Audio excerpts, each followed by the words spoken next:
Syekh Safruddin dalam kitab Ta'likah menjelaskan bahwa pada bulan Safar, Allah Subhanahu wa Ta'ala menurunkan 12.000 macam bala dari Lauhul Mahfudz ke langit dunia. Dalam sejarahnya, hal ini menjadi dasar dilakukannya tradisi mandi Safar. Bermulanya mandi Safar tercatat semenjak Kesultanan Riau Lingga dipindahkan ke Pulau Lingga pada tahun 1787.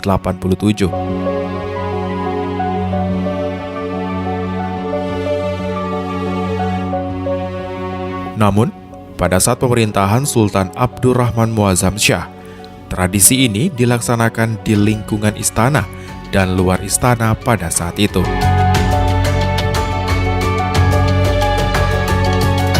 Tradisi mandi Safar dilakukan pada Rabu Minggu terakhir bulan Safar dengan tujuan permohonan keselamatan dan kesyukuran kepada Allah Subhanahu wa Ta'ala, menumpuk tali persaudaraan dan demi kesinambungan antara manusia dan alam.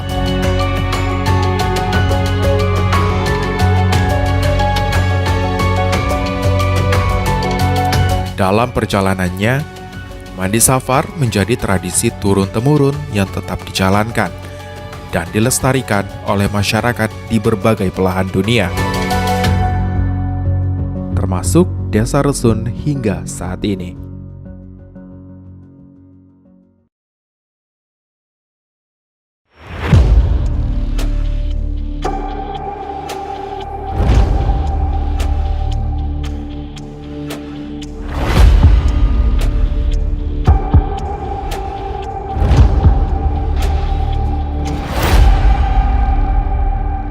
Mandi Safar ini yaitu dilaksanakan tradisinya di bulan Safar.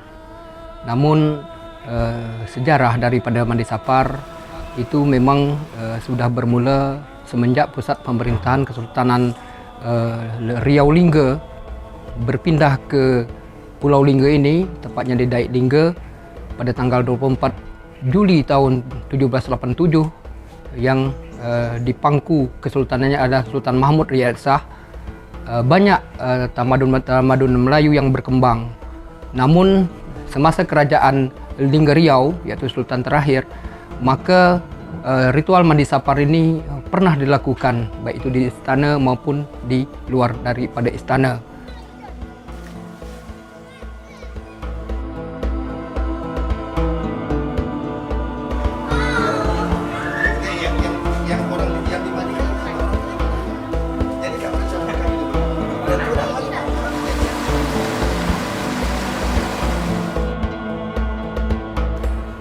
Asal daripada mandi Safar ini adalah sesuai dengan yang diceritakan di dalam kitab Ta'likah atau juga dari kitab At-Munir Tajul Muluk, bahwasanya Syekh Safruddin itu menjelaskan bahawa Allah Subhanahu wa Ta'ala itu menurunkan 12.000 balak di antaranya yaitu di bulan Safar ini. Maka menyuratlah akan dia yaitu tentang tadi doa Safar maupun niat mandi Safar, yaitu di Arba' atau Rabu terakhir dari bulan Safar.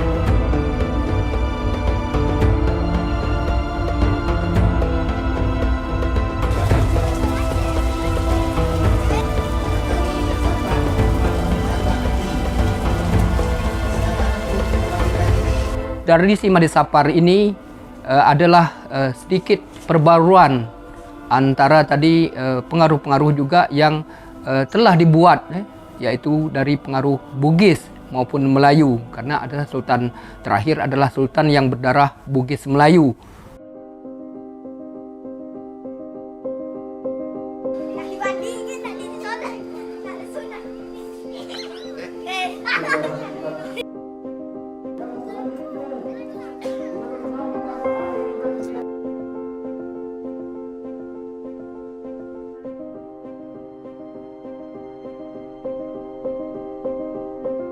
Jadi memang pada hakikatnya tujuan daripada mandi Safar di mana-mana saja adalah sama, yaitu bentuk permohonan keselamatan kepada Allah Subhanahu wa Ta'ala dan rasa kesyukuran, menjalinkan silaturahim mendekatkan diri kepada Allah Subhanahu Wa Taala Sang Pencipta, sinambungan terhadap alam sekitarnya.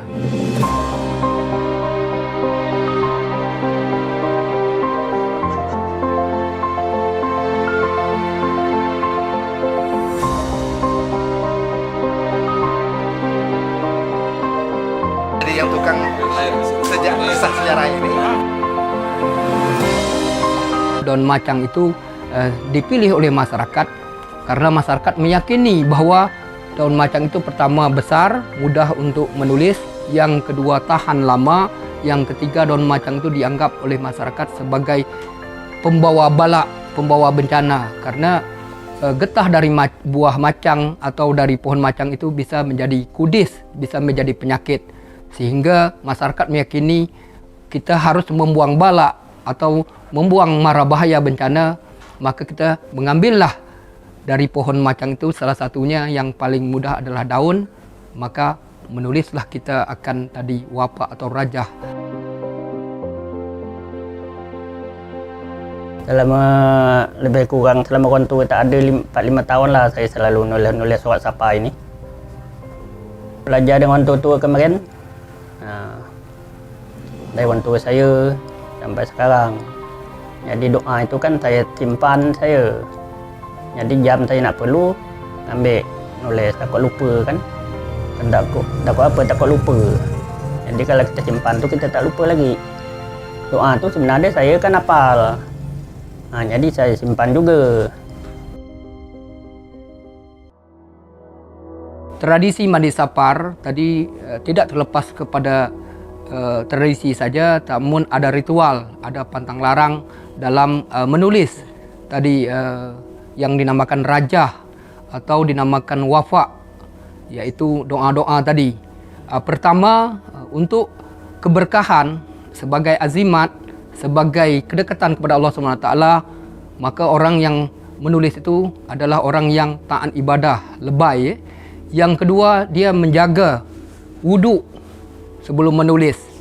Yang ketiga, dia melaksanakan salat sunat, baik itu sunat hajat maupun sunat safar tadi, salat sunat safar 2 rakaat. Dan dia juga menulis di waktu malam dengan bersunyi. Bahkan orang sampai bersunyi duduk di kamarnya sendiri menulis. Dan tidak bersuara, menulis tidak bersuara, bahkan ada yang sampai menahan nafas untuk tadi keberkahan.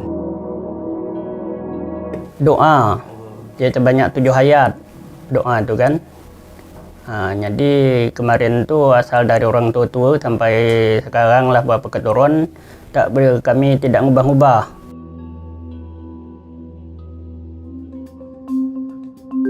Bangun nak, bangun. Sapar, kita main sapar, yuk bangun cepat, yuk.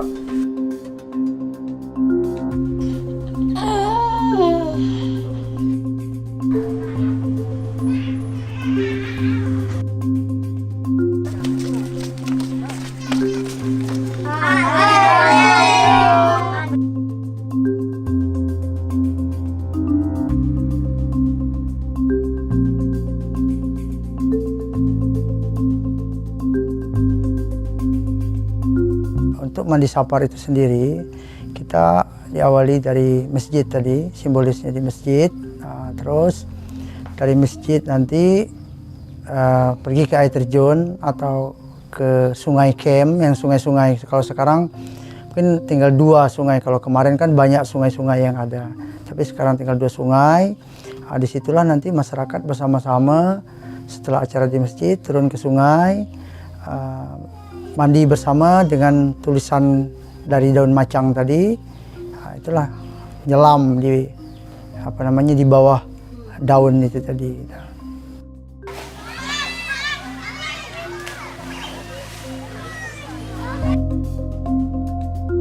Kalau di rumah itu kebiasaannya kan diawali malam itu kan sudah membuat tulisan daun macang yang orang tua kami.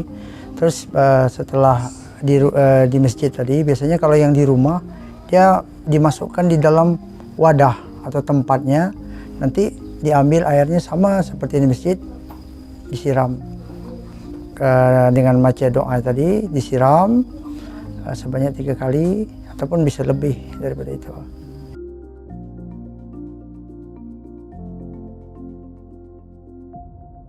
Kalau kami dulu masa kecil mungkin ada perbedaan sekarang.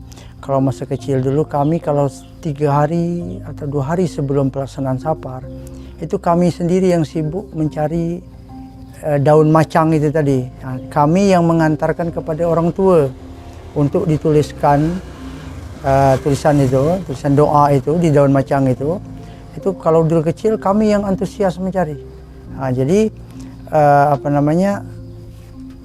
kami kasih kepada orang tua, tulis, terus kami ambil, kami langsung mandi ke sungai setelah doa di masjid.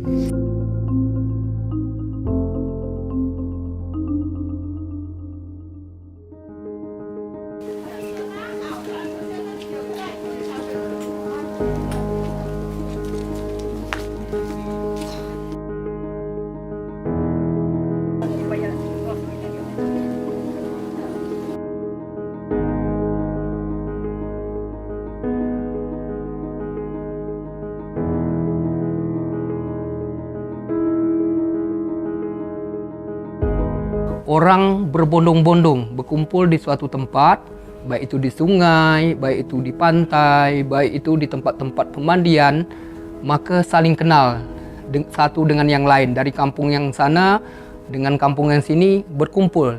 Orang yang tak sehat itu pun ingin pergi bersama-sama, tak peduli umur muda, tua, bahkan tadi siapa saja.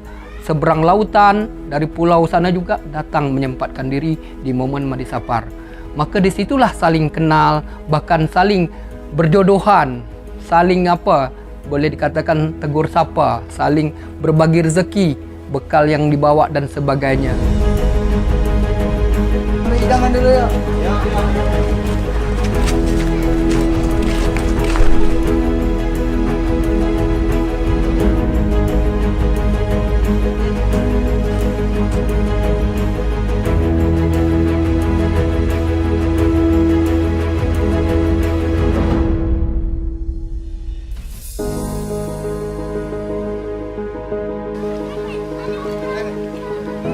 Saya datang ke sini bersama keluarga dan anak, bersama masyarakat lah. Kalau biasa-biasa yang kami datang, tidak pada bulan Sapar ini, kami biasa-biasa datang aja, tidak begitu ramai. Dengan Sapar terakhir ini, kami sama-sama dengan masyarakat berkumpul-kumpul di pemandian ini.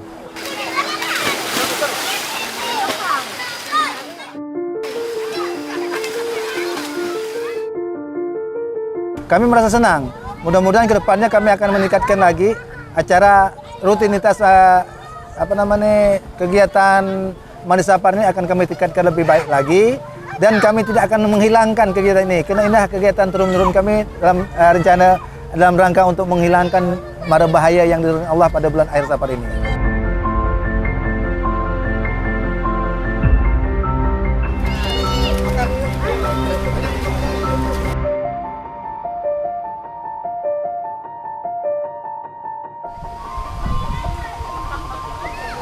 Bukan gitu.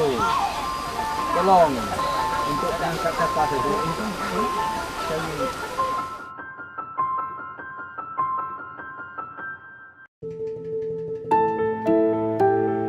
mau menjelang Mandi Sapar, itu masyarakat itu sudah menghitung hari. Kapan nih Rabu terakhir Sapar. Nah, jadi pada pelaksanaan Sapar ini, biasanya masyarakat yang bekerja baik di hutan, berkebun, semuanya aktivitas, mereka tidak bekerja pada hari itu. Mereka antusias bersama-sama berdoa di masjid, yang kegiatan yang kita saksikan tadi. Intinya semua masyarakat itu antusias untuk menyambut ritual Mandi Sapar.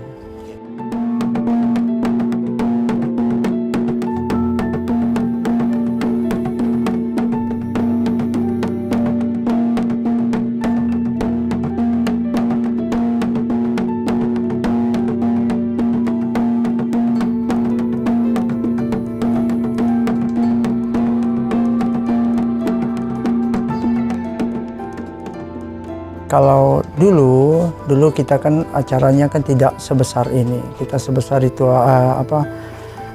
tradisinya karena langsung ke masjid, ke sungai tadi. Kalau sekarang kan ada simbolisnya, simbolis mungkin dari pemerintah yang hadir juga di sini. Jadi kita sebelumnya sudah berkoordinasi dengan lembaga adat Melayu yang telah terbentuk. Jadi pelaksanaan itu untuk mengatur teknis kegiatan itu kita serahkan ke lembaga adat Melayu Desa Resun.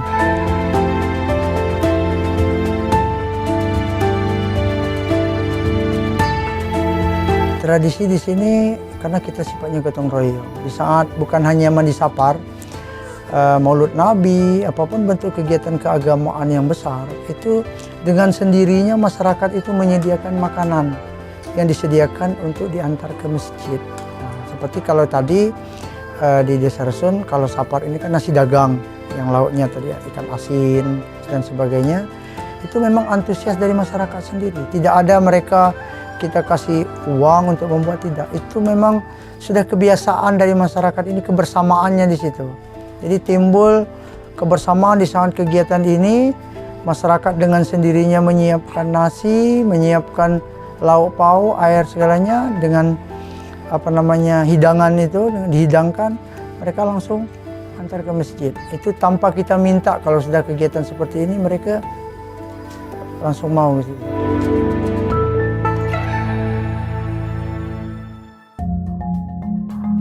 Kami dari masyarakat bergotong royong bersama-sama, ada yang mendirikan tenda. Sebelum mendirikan tenda di depan masjid, kami membersihkan pekarangan atau lokasi tempat pemandian di tempat pemandian yang akan kami hadapi.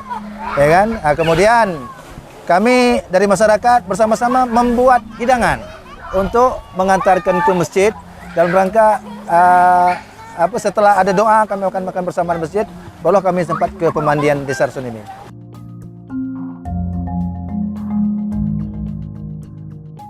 Ritual mandi sapar ini itu sebenarnya dampak ekonomi untuk masyarakat itu ada.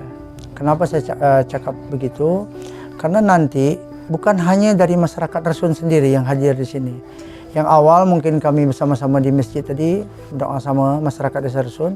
Tapi siang setelah itu banyak masyarakat yang lain dari daerah desa-desa lain yang datang ke sini juga mandi sapar. Masyarakat juga berbondong-bondong ke air terjun, mungkin bersama-sama dijadikan juga tempat wisata. Untuk kedepannya mungkin di camp, di Sungai Kem yang tadi tempat mandi itu akan kami kembangkan lagi. Bukan hanya untuk mandi sapar aja, jadi untuk wisata mandi di sungai gitu.